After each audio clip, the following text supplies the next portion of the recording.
Coach. Yeah, We're back. sure. Morning Loop Reloaded here. Mornings in Live with Keith and friends. John, Marty, Christina Flynn, AJ Zeglin just left the room. We had Kyle Paquette in the first hour dropping nuggets, Olympic, Paralympic guy, doing some great stuff. In a few minutes, we got In the Gym with John and Marty, bottom of the hour. We're going to rock and roll with a creator spotlight, and we're going to head over to the brand bites. But hey, guys, I have something I'm throwing on the table for us here today to talk about for a few moments. I got it at Mr. Boston. You are active in the comments today. I appreciate you. Mr. Boston's rocking and rolling here. Just actively engage with the show.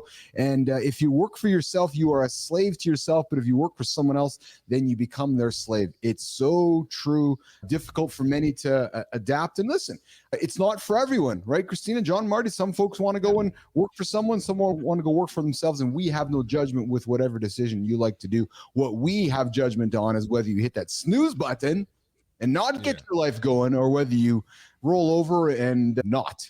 So real quick on that slave comment, I think that's one of the ideas that people miss in entrepreneurship is don't go dive into something you don't want to do, because then you are a slave to another process you don't want. If you're going to do it, monetize your passion. Then if you're a slave to your passion, there's nothing wrong with that. When you get up and you do what you love. What's that? This was something I learned. I didn't realize in my early days as an entrepreneur, I just had a job. I just had a job working for myself. I wasn't building a business. And to me, that mindset shift was hugely valuable because I didn't realize that. I was like, it's my own business. It's all my stuff. But building a business and having a job in a business that you own is very different.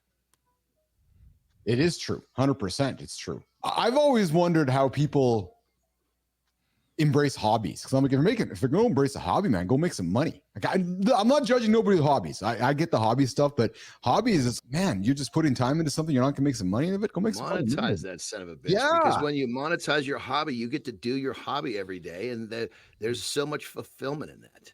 Yes. Here's the thing. People don't know what their passion is, though. That's an overwhelming term. We've all found that, but we tend to ignore the fact that it's an overwhelming term to say, go find your passion. It's not just that simple. People don't know what their passion is. They don't know who their authentic self is. There's a discovery process for sure, but obviously that's usually so many people don't know, but once you do discover it, now at least you're pointing the right direction for the next step. Yeah. Totally. All right. Hey, so here, Morning Loop Reloaded. I did have a fun topic I was going to put on the table, but I'm going to bring it up here later on this week instead, because it's International Chocolate and Peanut Butter Day, otherwise known as Halloween. I have something for you guys. I'm going to throw on the table and have some fun with you guys for a few minutes before I throw to John and Marty in the gym. John, Marty, Christina, are you guys? I see the film over there as well, Christina, because I learned something about these camera things here. When you put white screens in front of cameras, it creates a foggy effect. Christina, John, Marty, are you guys scared of anything? Do you have any fears of something, like maybe heights? Do you have fears of snakes? Snakes. Okay, there you go. What about you, Johnny? I think when it comes down to, that's one thing. It's a great topic because I really have looked around in my life. Like snakes used to be one of them. Yeah. And I was like, this is bullshit. I'm not putting up with this anymore. So I faced it. I pushed into it. No, I understand, brother. And it wasn't, it was like, I didn't like the fact that scared me. And so there's a lot of things that I started to lean into that scared me. And it was like, because when something happens, when you see something in a situation and you have to basically react to get away, I looked at that as a potential weakness for what I wanted with my life. And so I just started pursuing the things that scared me. Now, what scares me the most is I feel like I don't have enough time, which is something I have to manage. But that's part of my journaling every morning is I have to make, because in the late morning, I have anxiety about not having enough time every fucking day. Yeah. Yes. And so when you start eliminating all these distractions like snakes or spiders, and the list can go on, people have phobias. And Marty, I wasn't picking on you. I was siding with you. At your age, I was still scared of snakes. I hadn't discovered that I needed to get this dumb shit out of my life. It was stupid. But I'd see a fucking snake and I would cribble. Yeah. What all that did was distract the shit out of me.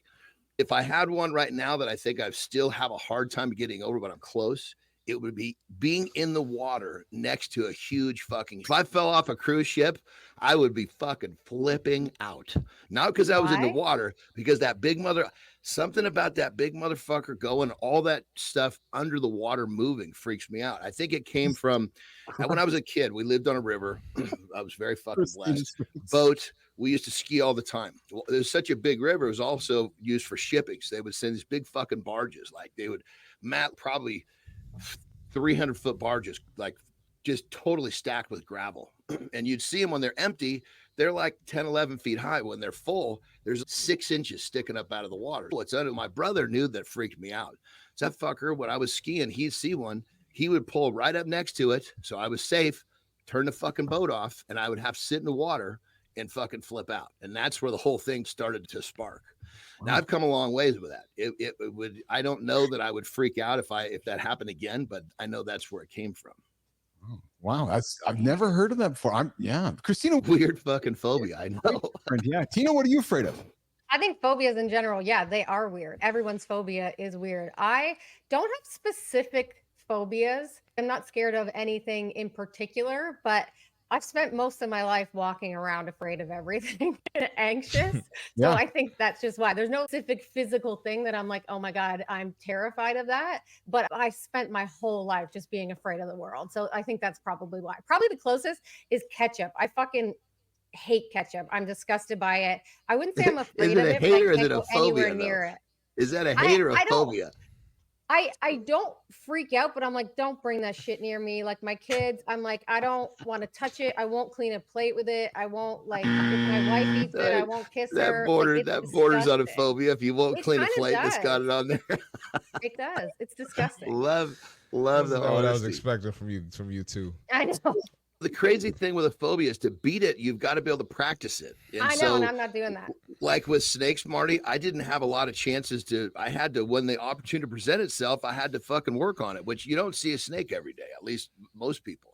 And like with my current phobia, ships, I don't have a lot of opportunities to be in the water with a big fucking ship going by. So there's not a lot of chances for me to work on the phobia. But I think that's part of it, is facing it and becoming one with the fact that I'm going to be okay. So I'm scared of time and getting older, Johnny, and losing my ability to use my equipment. So how I face that fear is I just use it every single day. There we go. You're having a nice, vulnerable conversation, and you just had to fucking do that, huh? What? That's vulnerable. I'm so mature of you, Keith. Channeling my inner Rich Ingram here. But hey, so here's the point, though. It's Halloween today, and there's humans waking up on Halloween today, and they're freaked out about clowns. Scientists, my youngest daughter is the same way. Completely flips out. Figured out why humans are terrified of clowns. Researchers from University of South Wales surveyed almost 1,000 humans aged 18 to 77 from various countries. I can't wait to hear this. 53.5% of respondents reported being scared of clowns to some degree. 5% said they were extremely afraid. What's interesting is that many of these fears are higher than reported other phobias. So animals, 3.5%, heights, 2.8%, flying, 1.3%, blood injections or blood, 3%. Yet 53.5% of people are scared of clowns. 5% said they're extremely afraid of clowns. And the study, Christina, looking at you, and Lauren, I know you're listening, also found that women are more likely to fear clowns than men, and that the fear tends to decrease with age. Now, the origins of clown fear, which is this uncanny valley effect. We hear this often with AI. You look at their eyes, the clown's not looking quite human. And why? It's also exaggerated facial features conveying threat, emotional signals. But here's the key factors contributing to clown fear, team. Negative portrayals in popular culture. Like you look at Pennywise's, Stephen King's Chucky, right?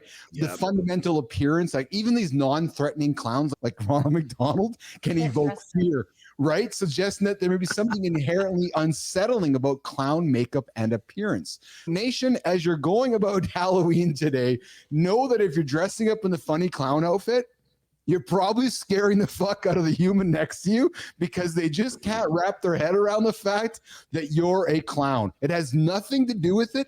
but we're just scared of clowns. Marty, Dude, John, you know. It's my little girl, my youngest daughter is still that way. We would like if anytime close to Halloween, she was like on the lookout. It was like she knew that there was going to be a clown. So it truly scared her. Like she would see it, and there's a difference between and there's you can tell she was like fucking scared to death. Like that fucking that sound that made me go fucking running. Jesus Christ, did you know? Or did you just get hit by a fucking car, or did you see a clown? Yeah, you know what I mean? Yes, yes.